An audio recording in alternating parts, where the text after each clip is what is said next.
Comment analyser la trajectoire d'un mobile en mouvement? Ici, dans notre cas, c'est une particule chargée.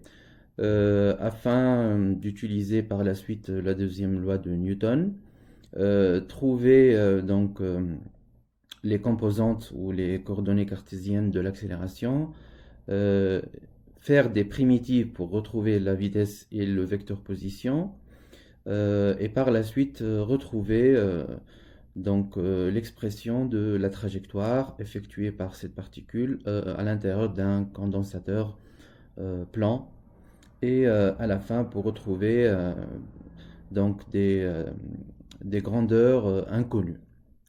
Donc on va voir ici à partir de cet exercice le mouvement d'une particule chargée. Donc je commence à analyser les données de cet exercice.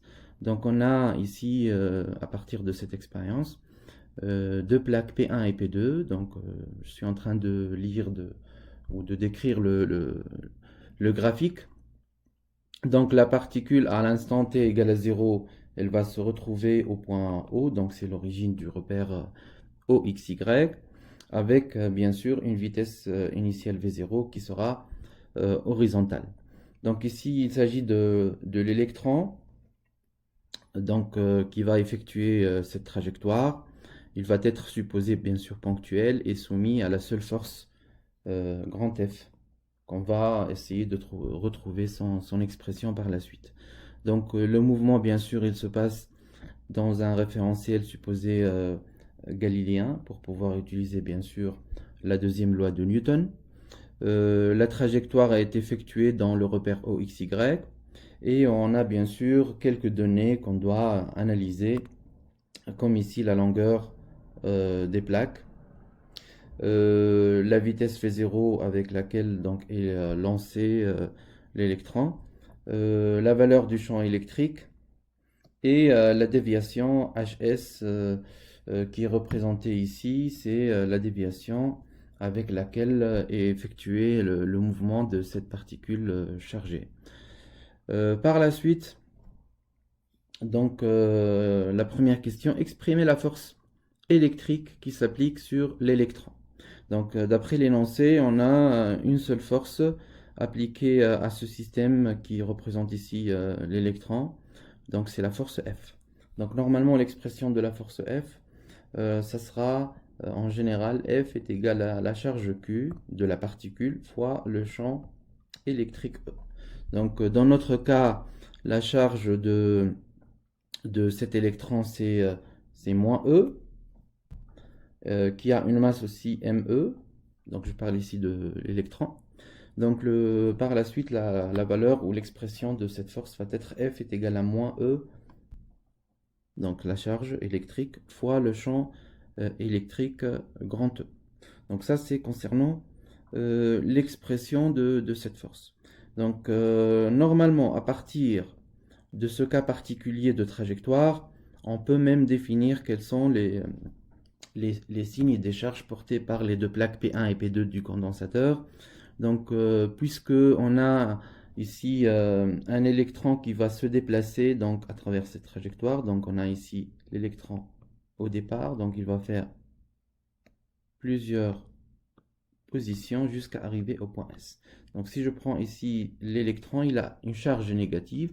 Donc, on voit bien à partir de cette trajectoire qu'il y a une déviation vers la plaque P1. Donc, cela veut dire que la plaque P1 est chargée positivement et la plaque P2 doit être chargée négativement. Donc, tout cela va nous ramener à dire que le champ électrique, il est dans cette direction et dans ce sens. Donc, ici, on connaît bien que le champ électrique, il est vertical aux plaques d'un condensateur et comme sens, bien sûr, il va être dirigé de la borne positive vers la borne négative des plaques du condensateur. Par la suite, qu'est-ce qu'il faut faire? Puisque ici la force est égale à moins E fois grand E, donc la force F va avoir un sens opposé à celui du champ électrique. Donc je peux dessiner par exemple à partir de ce deuxième point le vecteur force F. donc la force F exercée sur l'électron pendant son mouvement. Passons maintenant à la deuxième question. En utilisant la deuxième loi de Newton, déterminer les équations horaires du mouvement de l'électron. Donc ici, c'est un travail un peu lent à faire pour passer de la deuxième loi de Newton, c'est-à-dire à partir de cette deuxième loi, on doit retrouver l'expression de l'accélération. Par la suite, on doit utiliser des primitives pour arriver jusqu'aux équations horaires du mouvement qui représentent les coordonnées cartésiennes du vecteur position. Donc, commençons maintenant par notre système. Donc, notre système, il est composé par un électron qui a une masse ME et une charge négative moins E. On doit bien sûr utiliser un référentiel terrestre supposé galiléen pour pouvoir appliquer la deuxième loi de Newton qui va nous dire que la somme des forces est égale à MA. Et puisque on a une seule force qui est exercée à ce système, donc on peut écrire par la suite que MA est égal à ME fois l'accélération A. Donc ça, c'est la première application de la deuxième loi de Newton. Donc on a remplacé la somme des forces par la force électrique, donc F, et bien sûr la masse par la masse de l'électron fois l'accélération. Donc on remplace la valeur de F par sa valeur qui est égale à moins E fois E, est égale à ME fois l'accélération. Donc on peut par la suite retrouver l'expression de l'accélération en fonction du champ électrique. Bien sûr, en ayant un coefficient négatif, moins E sur ME. Par la suite, on peut déterminer, puisqu'on connaît maintenant la direction et les coordonnées du vecteur champ électrique E, on peut déterminer par la suite les coordonnées du vecteur accélération A. Donc, puisque à partir du schéma E, donc A comme composante, donc 0 sur l'axe des abscisses et E ou moins E exactement sur l'axe des ordonnées, puisqu'ils n'ont pas le même sens que le vecteur, donc que l'axe OY. Donc je peux déterminer facilement les coordonnées du vecteur donc accélération. Donc AX est égal à 0 et AY est égal à E sur ME fois grand E. Donc ça, c'est concernant la partie coordonnées du vecteur accélération. Donc pour passer maintenant à la vitesse, on doit appliquer ici une primitive pour pouvoir bien sûr retrouver la valeur de V, puisqu'on connaît que A n'est autre que la dérivée de la vitesse par rapport au temps. Donc on doit faire la primitive de A pour retrouver les expressions des coordonnées de V. Donc, puisque AX est égal à 0, donc la primitive de 0, c'est une constante, qu'on va l'appeler ici Cx. Et la dérivée d'une constante, c'est, on doit multiplier cette constante fois le temps t, puisque t représente ici la variable, plus une constante qu'on va l'appeler Cy. Donc, qu'est-ce qu'on doit utiliser ici pour retrouver ces coefficients, bien sûr? Tout ce qui est Cx et Cy, on doit passer aux conditions initiales, puisqu'on connaît déjà que la vitesse est horizontale, c'est-à-dire elle suit l'axe des x. Donc on peut dire que les composantes de V0, la vitesse initiale, sont V0 et 0. Donc on doit appliquer par la suite les conditions initiales, c'est-à-dire AT égale à 0. C'est-à-dire on doit remplacer ce t par 0 pour retrouver exactement les valeurs des coefficients Cx et Cy. Donc si on fait le calcul, on va retrouver que Vx est égal à V0 et Vy est égal à donc, le coefficient E sur ME fois le champ électrique fois T. Donc ça, c'est concernant la recherche des coordonnées de la vitesse. Donc pour passer maintenant au vecteur position, il faut faire la même chose. Donc il faut passer à la primitive, puisqu'on connaît que la vitesse, ce n'est autre que la dérivée du vecteur position ici, par rapport au temps. Et puisqu'on connaît ici que la particule électron, c'est un point, donc qu'on peut l'appeler grand G, pour dire que OG, ça représente le vecteur position de cet électron en mouvement. Donc la même chose, on doit faire les primitives pour arriver à retrouver des expressions avec d'autres, bien sûr, constantes suite à cette primitive et appliquer bien sûr les mêmes conditions initiales à t égale à 0, les remplacer dans les deux expressions, donc t égale à 0, il faut le remplacer pour retrouver les valeurs des constantes. Donc puisqu'on connaît déjà que à t égale à 0, la particule se trouve à l'origine du repère, donc on a ici 0 mètre et 0 mètre. Donc en appliquant donc, ces conditions initiales, on va retrouver bien sûr les coordonnées du vecteur donc, position x égale à v0 fois t et y est égal à e sur 2 fois me fois donc, la valeur du champ électrique E grand E fois t au carré.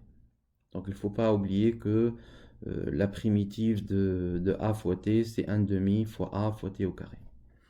Donc j'ai appelé ici les deux équations, les deux coordonnées 1, 2, les équations 1 et 2 pour pouvoir les utiliser par la suite.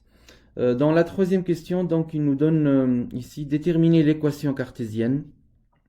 Déterminer l'équation cartésienne de la trajectoire de l'électron. Donc ça, c'est à calculer à partir, normalement, de la dernière étape de la deuxième question, qui sont les équations horaires qu'on a retrouvées à partir de la question 2.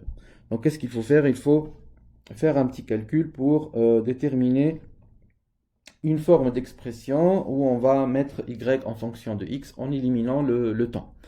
Donc ici, dans le calcul, je vais utiliser ici l'équation numéro 1 du vecteur position OG pour déterminer t en fonction des autres grandeurs. Donc ici, t est égal à x sur v0. Donc qu'est-ce qu'il faut faire? Il faut utiliser maintenant la deuxième équation et remplacer t par sa valeur x sur v0 pour retrouver à la fin donc, une équation de ce type qui représente bien sûr l'équation de la trajectoire.